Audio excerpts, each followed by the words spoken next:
Good morning, everyone. My name is Keith. I'm the lead and teaching pastor here at Grassroots, and welcome you to church this morning. If this is your first time here at Grassroots, a warm welcome to you. I hope that you're finding everything that you need here. There's lots to discover. If you have questions, you want to know more about the church and the Grassroots community, feel free to linger. There's always a community of people lingering afterwards. Knocking things over, apparently. Lingering afterwards, and there's a booth back there called the Discover Grassroots booth, so feel free to, if you have any questions, to visit that, and someone will greet you there. Today also is Father's Day, so happy Father's Day, everyone. Yeah. It's a day for many people full of celebration, and for many people full of pain and grief as well, as we think of the fathers that have gone before us. And so if you're someone who's fathered in your life, we celebrate you.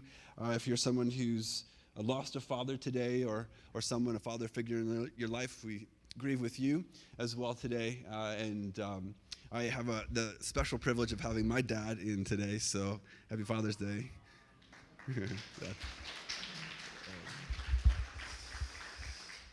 So, if this is your first time here, it's another interesting week for you to be here, because all of the month of June, we're doing kind of this experiment. There's this thing that churches do that we're experimenting with called a pastor in residence, which means that the pastor, leading teaching pastor, gets a break for a month. And someone else comes in and blesses the community in their time off, in the space that they have to come. So this month we are blessed with a good friend of mine from Illinois. She's a pastor down in the Quad Cities in Rock Island, Illinois, called The House is your church, and her name is Jenn Swift, and she's here. She was here 2 weeks ago by video. She started off with a video sermon, if you were 2 weeks ago, and then last week she was here in person and gave a message. And all throughout this month we've decided to focus on the theme of worship. Worship is something that we do alone in our rooms by ourselves when no one else is watching. Worship is something that we do when other people are watching, and worship is something that God's people do together when we come together in various settings, such as this morning. And ever since I got here, I thought it would be great to do a series on worship, because sometimes I think it's hard to know what worship is, even how to incorporate it into our life.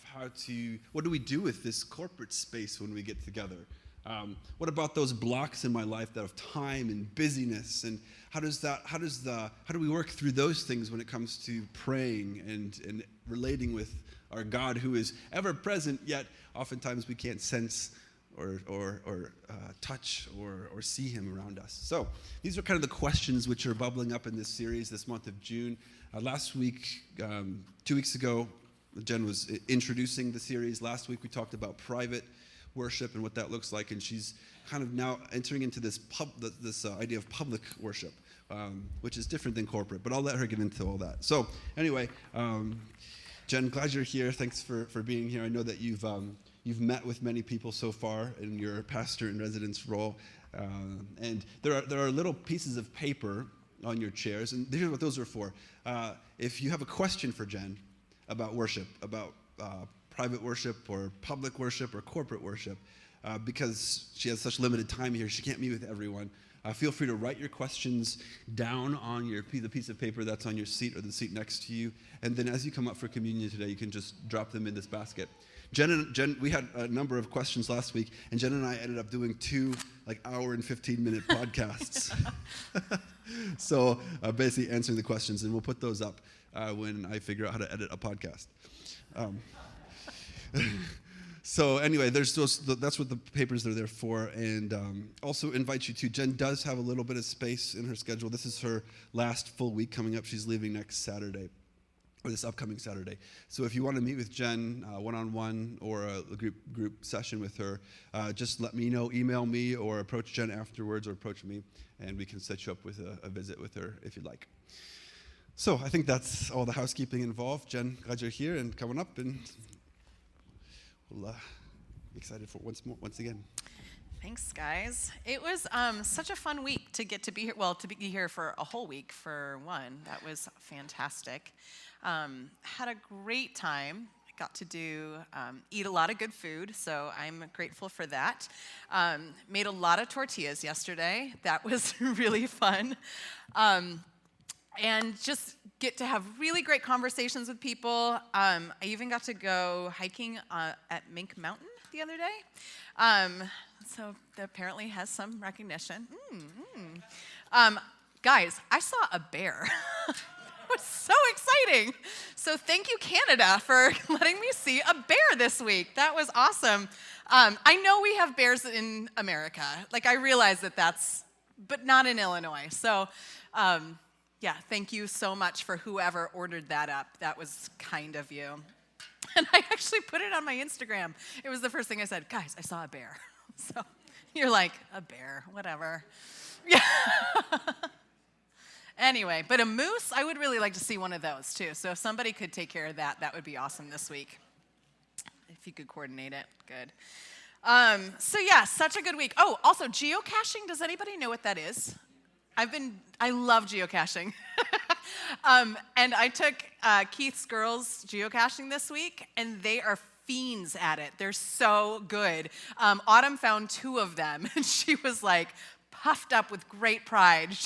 Every time she found one, she's like, I think I found one. She was so excited. So that was super fun. I've had a really great week.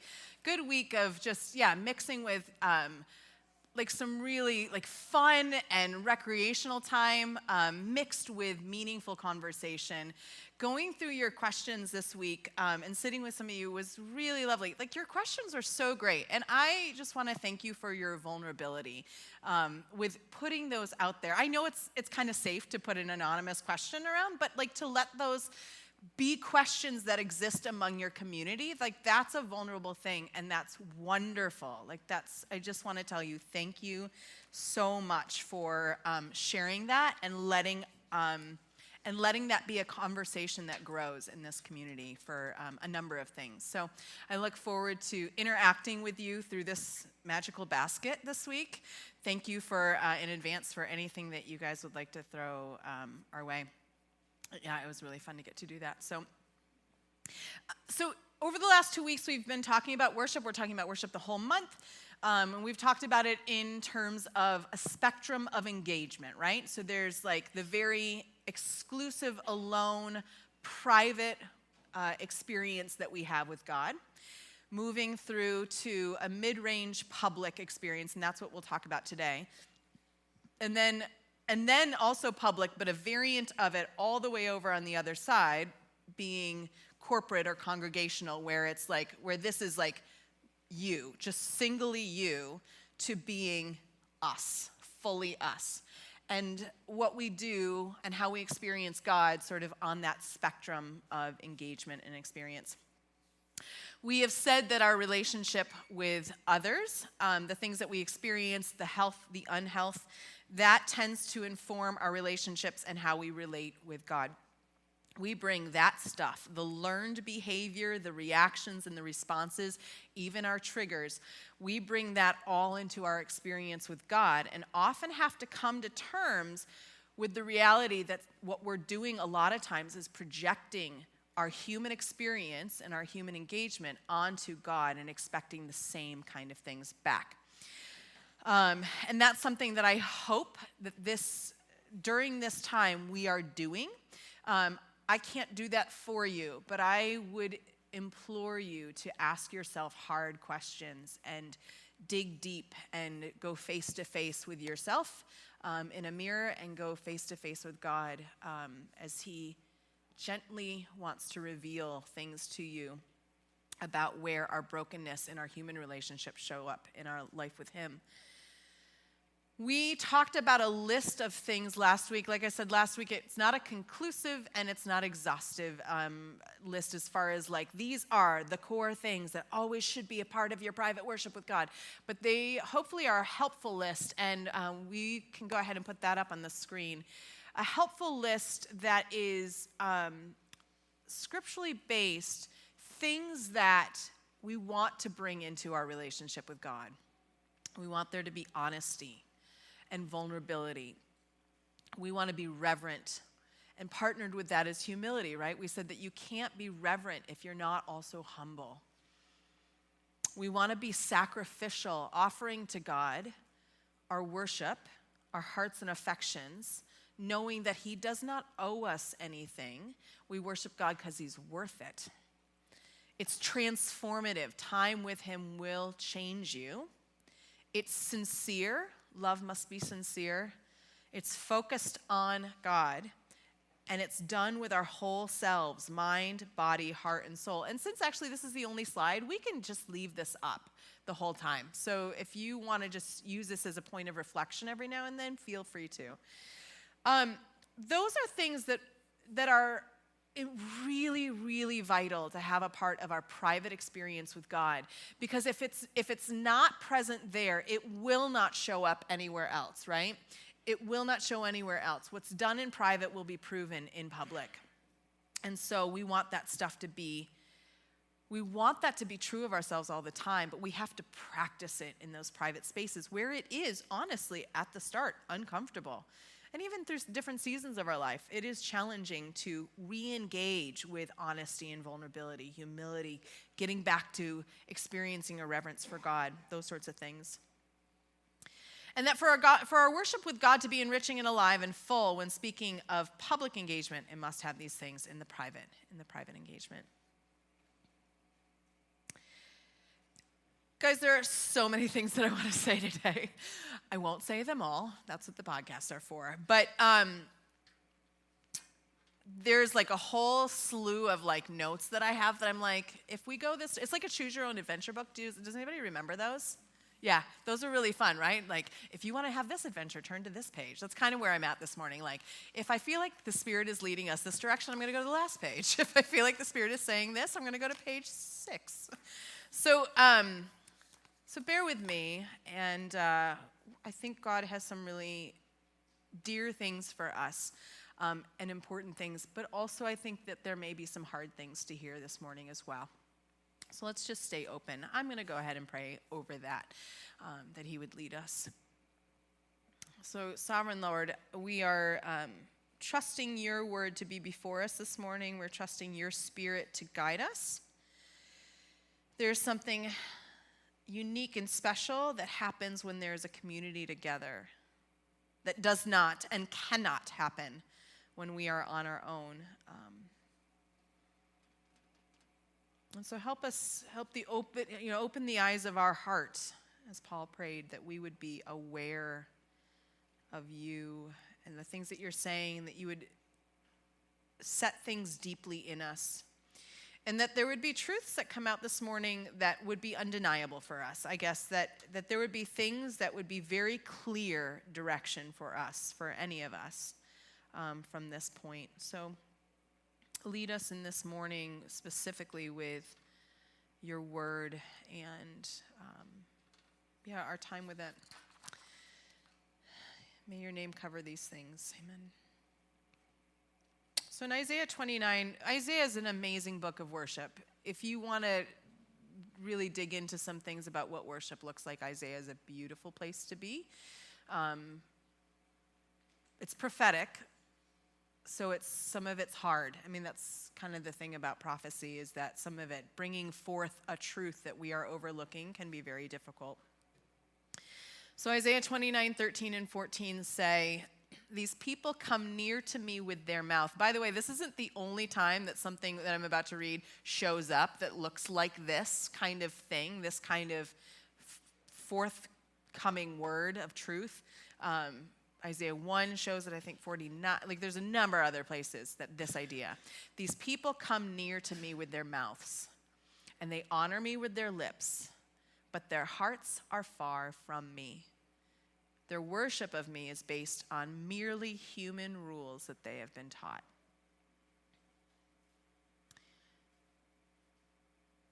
It is possible, and we know this to be true because of how we interact with human beings, right? That we can say a lot of things, but the truth in our heart is very different. We want to say something, but we don't want it to sound, or we don't want them to know, or we don't want them to know the truth in our hearts. And so we say something entirely different, and we are misleading, right? And we practice that with people. And, you imagine if you practice that with people long enough, that's going to show up in other areas, right? If you practice that with people, anything you practice is going to show up regularly. And we practice more than we realize we do. But we practice so much this honoring people and saying things to people without having the truth behind it. But their hearts are far from me. Their worship of me is based merely on human rules that they have taught. I mean, a few thousand years ago, God was calling us out as human beings for doing that, right? It's showing up again. What's the word I'm looking for? We're predictable. I guess I could say that. So in light of that, this turning of our hearts and our minds, I wanted to spend some time actually digging back into what worship is. And I know we're going to talk about what it looks like in a public idea, but I wanted to dig a little bit deeper into worship just to make sure that we're all on the same page with that. So we've worked with this definition of turning our hearts and affections towards God, turning our hearts and affections. Their hearts are far from me. Their worship is based merely on human rules that they have been taught. We want to turn our hearts and affections towards God. Hebrews 12 talks about this and gives us an assistance with this. Fixing our eyes on Jesus, the pioneer and perfecter of our faith, for the joy set before him, he endured the cross, scorning its shame, and sat down at the right hand of the throne of God. Fixing our eyes on Jesus, the pioneer and perfecter of our faith. Fixing our eyes on the source of our faith.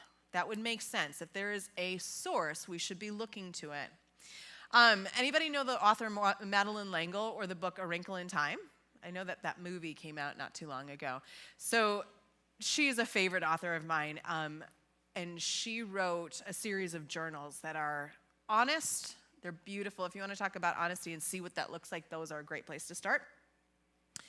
She has a series of journals that were published, and she talks about a child at play. This is a passage, I'm not kidding you. I have underlined it. I have copied it for people. I've read it a million times, a bit of an exaggeration, but it wouldn't be exaggerating to say that I've read it nearly 100. Like, it's a passage of this, it's so good, and it's so honest. She talks about a child at play, and they are entirely fixed. When they are looking at whatever it is, if there's a bug in the ground that they're like digging at, because they're like fascinated by it, you cannot pull their attention away. If they are really, really excited about coloring and they are coloring, some of your kids are like ravenous about coloring, right? You cannot get them turned away from it, right? How many have kids that like Minecraft? Yeah. I was going to say, that probably will touch something. And all of a sudden, they've entirely forgotten their names, haven't they? They don't know what their names are when you are calling them 5, 10, 25 times in a row, trying to get them to come out of this fixation that they have on their world that they are making, how many resources they have and whatnot. So we know what it looks like to be fixed on something, and we know that we're capable of it, right? We're really capable of it. Here's a little side note about us as human beings. We actually never stop being children. I know that we grow older and we add numbers to our age, but we don't actually cease to be children or childlike. It's still in us.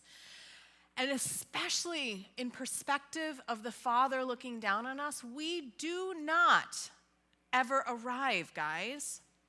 You could be in your 80s, and I know that there are people in their 80s that still feel like, it's the thing that you're like, when every time you add a new year, you're like, but I don't feel this age, right? Can you understand that? Yeah. I'm 42. I said this last week. I don't know how I got here. This is baffling to me. Like, I get that there are birthdays that we keep adding up every year, but like every year I'm like, I'm not this age, right? I'm still like 20 because I remember that so well. We are still children, and when God looks at us, he still sees his kids. He still sees his kids. We're really not that far away from our own childhood, and we can still be fully transfixed on something. We can be fully enraptured by something. It is still possible.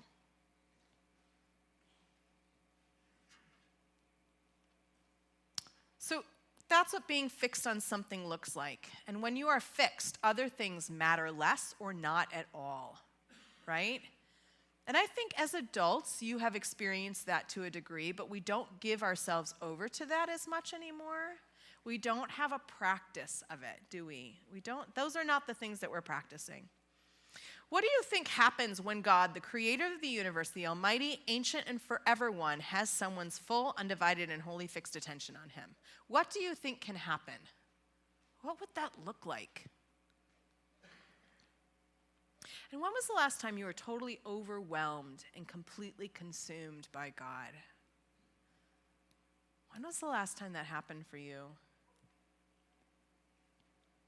So to begin with, let's fully fix our eyes on Jesus and give him all of our attention.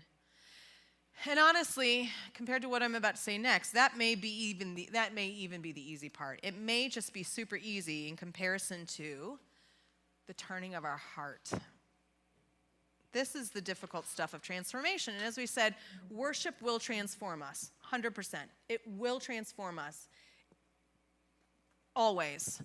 I said last week that worshiping God is transformational and that it has the power to transform us if we want it to, if we let it. And so as our minds begin to be transformed to the likeness of Christ, we start seeing things with Christ's perspective. We start understanding things the way Christ does. We start seeing a bigger picture. Our worldview starts changing, and so does our heart. It starts to beat like God's. The challenging part of that is we are not practiced in feeling things deeply and in a healthy way. We don't have a good practice of digging into that experience because we don't want our lives to be interrupted, and they absolutely will be. Our lives will be entirely interrupted, and they will become entirely dismantled as Christ transforms us. That's the word, right?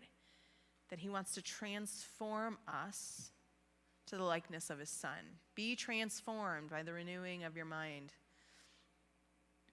And so in this way, we start seeing that instead of trying to figure out how to integrate Jesus into our lives, squeezing him in, making time for him, and figuring that out, how to structure our lives with a section of Jesus plugged into a spot, right? I get it. We heard a question this week, and it's an honest and real one. 100% understand it. I honestly cannot figure out how to make more time. I totally understand it. But the paradigm needs to be reconstructed. So if we try to squeeze Jesus in, if we try to make more time, we won't accomplish it. We might accomplish it for a week, and then we're going to beat ourselves up because we failed. We will have to build new houses entirely, one in which the whole practice of existence is built upon him, which means sometimes starting over with what you believe, what you know, what you think. As Christ transforms you, that stuff will also be transformed, and you might have to move out of the house that you're in or just burn it down entirely and start over from the foundation, right? So worship from a transformed life will look very different than worship out of a life that is trying to conform to the patterns of this world. And so instead of asking God to fix his eyes on what's happening with our lives, which is a lot of times what we ask him to do, but God, don't you see my problems? He knows. He knows. There's nothing in your life he does not know.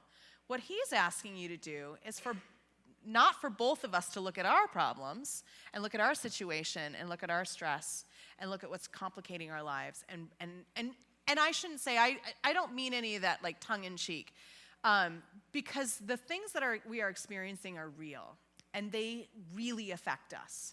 Yes.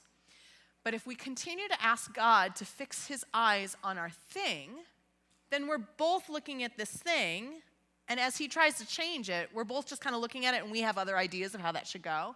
Instead, we're going to just do much better if we're fixing our eyes on him, just being completely fixated, consumed, and fully taken in by him like a child would be with their Minecraft, and nothing else has their attention and nothing else matters as much.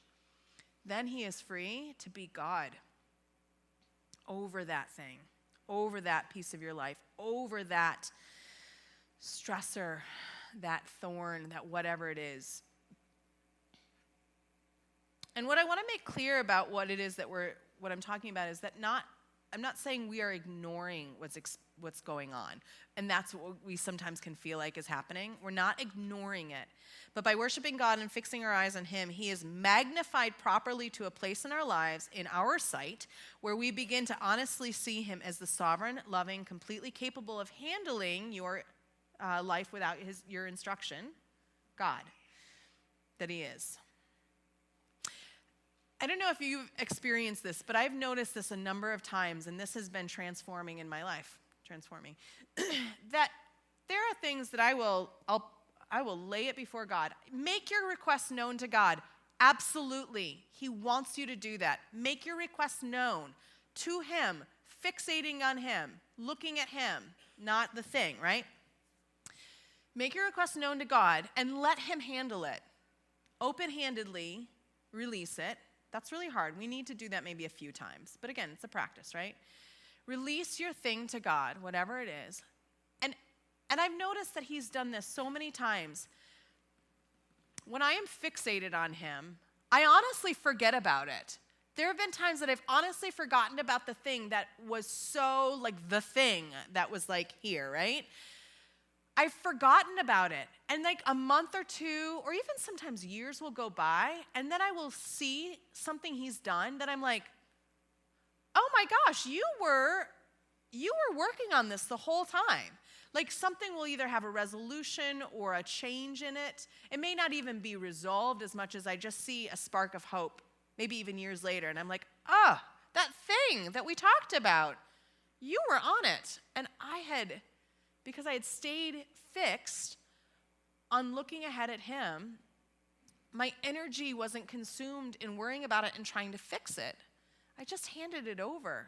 And then in the background, while I was working on the life that he's given me to live, these things were worked out or moved ahead, or I found peace. Maybe the thing wasn't resolved, but I found new resolution and peace within my heart as I got a few years down the road from that thing or whatever it was. God is at work. There is no point in our life in which when we hand our lives over to Christ, we say, this is yours. And he later on says, oh, by the way, I forgot this whole section of your life over here. I'm going to get working on it, but I had entirely forgotten about it, and I really apologize. It was off my radar. That doesn't happen.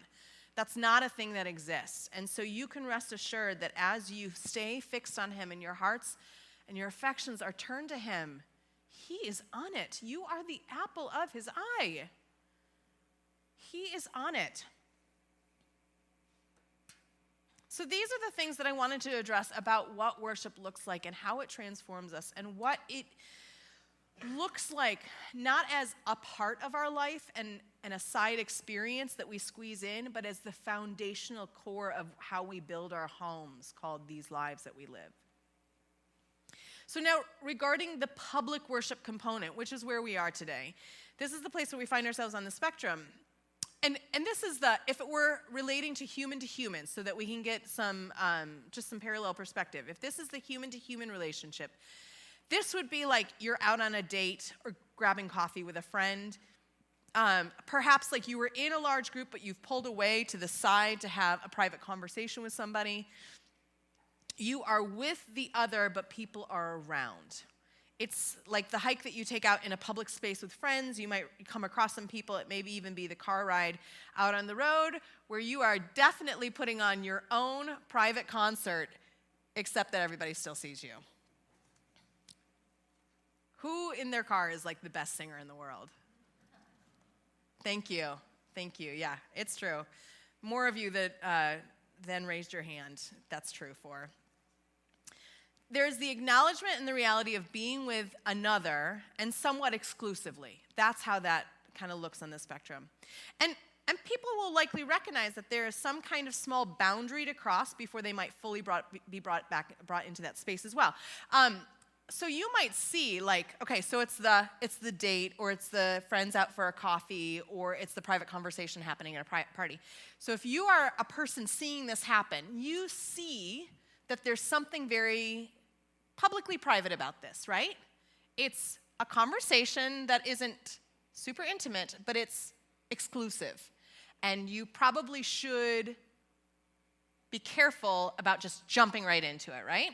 That's how we understand that. So you might see that and possibly know that you could be invited in that conversation, but you want to be respectful of that sort of quiet boundary that's there, right? So you might see your friends out on a date, and you might want to go say hi. You're not probably going to land at their table that night. So you might just go over and be like, sorry to interrupt. Pardon us. We just wanted to say hi. We just wanted to let you know we're here, and it's that kind of thing. So it's awareness of others while still having exclusivity and some boundaries on that. So there are varying degrees of that, right? Like that coffee with friends might say, oh, hey, great to see you. Have a seat. That may happen. You don't know if it will. But when you have this private, public experience with God, I spoke of it yesterday or last week a little bit. We're in this room, we're all singing, and I just had a moment with God that was just very personal, in spite of the fact that we're in this large room, right? That is one example of it. I traveled somewhere a few years ago, and there was this stunning landscape that I was in front of, and I was so moved to respond to God's greatness. I was overwhelmed, and I just started singing, How Great Thou Art. I mean, I'm looking at this magnificent waterfall. I'm in this place, everything about it was and so I'm singing, How great thou art, how great thou art. There are people walking by. It's happening, but here's the thing about this closeness with God. If there is honesty and vulnerability, if there is reverence and humility, if it is transforming me and my love of God is sincere and it is focused on Him and it is with my whole self, then it doesn't matter where I am. I want to respond to my Savior out of the love that I have for Him. And I want to be bold enough to do that.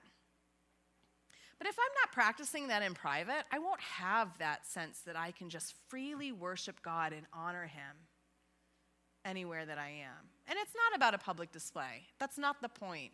It's more to the fact that I want to have the freedom to just let my heart sing and honor Him and love Him wherever I am. Now, those of you that are in a romantic relationship, that's not a weird concept to us as human beings, right? Because if you're in a romantic relationship, you have affection for that person and you turn your heart and affection towards that person publicly. And that's not weird, right? It's something we actually like seeing. We like seeing often it is a good example of health, right? It can be a very good example of health. They clearly have a respect for one another. And there are there's no place that's not okay to show respect and kindness and care. So I have, let me say this first. So I, as a Christ follower, I want to be open about my love for Christ. I want to not be ashamed of that and hold that just in the private places. I have friends, Fred and Becca. They are fabulous. They have a really, really special relationship, and it's one that I genuinely admire. They're fabulous people, and as a marriage, I admire their marriage, but I admire their friendship with each other as well. They've really developed this in their time together. And I see such evidence of that when I get to spend time with them. And that's moving and seeing that moving. And so, if I spend time with them, that's moving into a more public sphere, right? It's still a little bit close to the private end, but it's moving towards that public space of others are around. And I see such evidence of what they've developed in their private time together in their public time when I'm with them. So, even when we go out for lunch or something, their alliance, their intimacy, their respect can't be denied.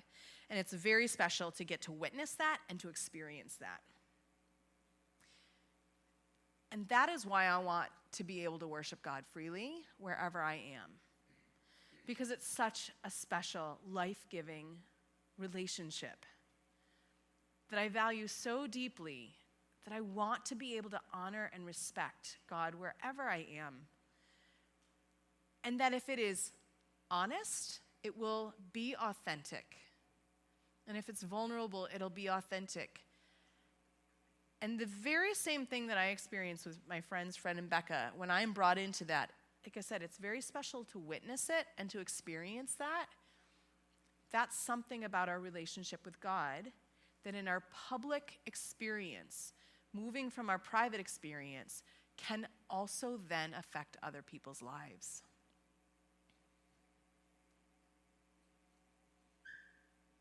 Does that make sense?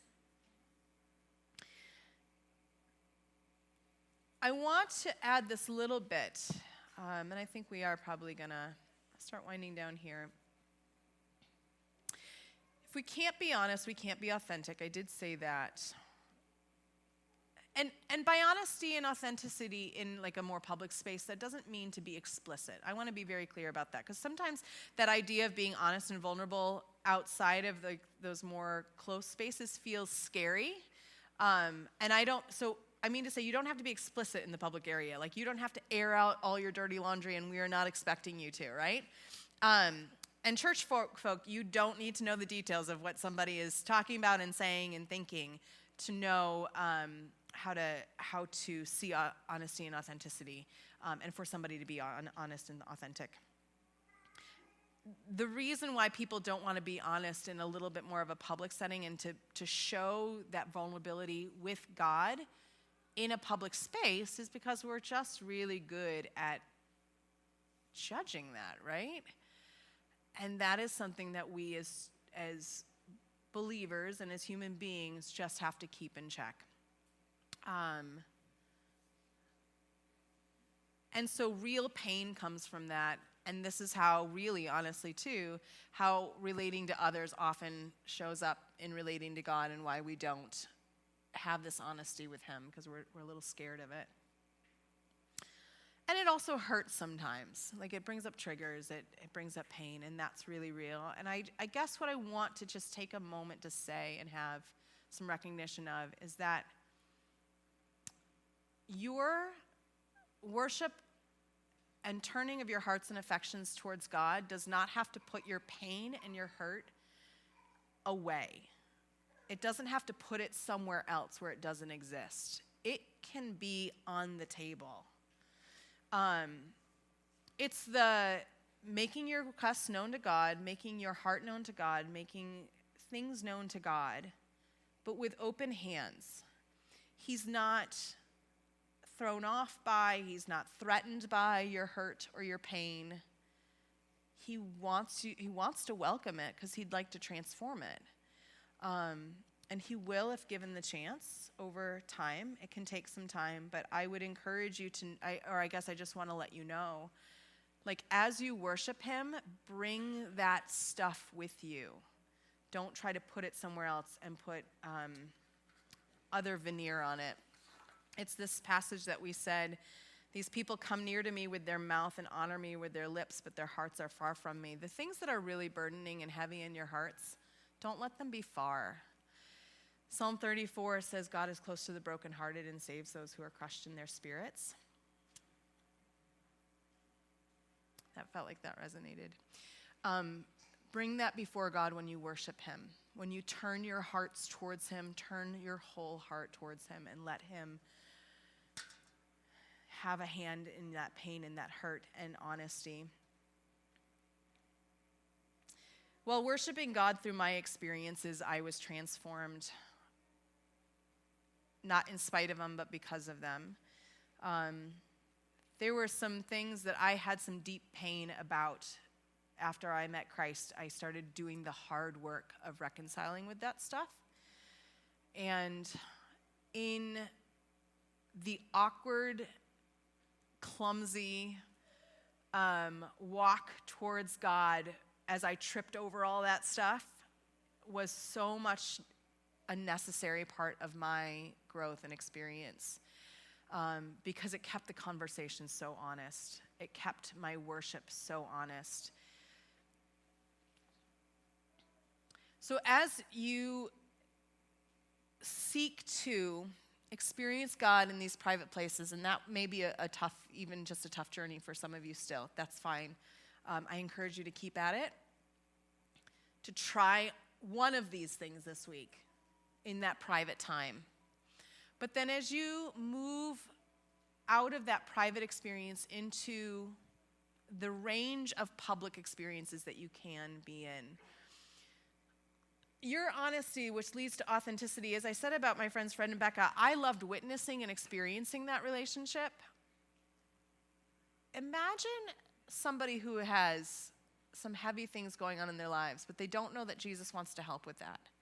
And they see honesty in your life as you are bringing that from an honest place of worship into a public place. And they see that, and they witness it, and they experience it. They will see you being transformed because of your worship of God, and you being open about that. And that is the thing that a broken world wants to see. Can God transform me? Does God exist, one? And if he does, what does that look like in somebody's life? What does that look like in somebody's life? And moving this experience from the private space to the public one starts that conversation, starts that transformative work.